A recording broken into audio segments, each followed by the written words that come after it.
ভোর থেকেই আকাশের মুখ ভার, হালকা হালকাভাবে ঝিরঝির করে বৃষ্টি হয়েছে সারাটা দিন। আমাদের এখানে বেশি বৃষ্টি না হলেও সারাটা দিনই কিন্তু বৃষ্টি হয়েছে। অন্যান্য দিকে এর থেকেও বেশি বৃষ্টি হয়েছে। শীতের আগে যদি এইভাবে বৃষ্টি হয় তাহলে ছোট চারা গাছের জন্য ভীষণই খারাপ। ছোট চারা গাছ তো নষ্ট হবেই। কদিনের কড়া রোদে পুড়ে পুড়ে মাটিগুলোকে শুকনো করেছি এবং বেড বানিয়েছি, সেইগুলোকে এখন ভিজতে দেওয়া যাবে না।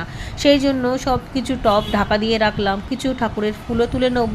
ভোরের দিকেও কিছু ফুল তুলেছিলাম, কিন্তু যেহেতু সারাটা দিনই দেখছি বৃষ্টি হবে, পরে আসবো না বলেই বিকালের ফুলটাও তুলে নিলাম। চন্দ্রমল্লিকাগুলো ফাইনাল পটে দিয়ে দিয়েছি, খোলা ছাদের উপরেই দেবো, যেহেতু অনেকটাই বড় হয়ে গিয়েছে। 6 ইঞ্চি মাটির টবে দিয়েছি।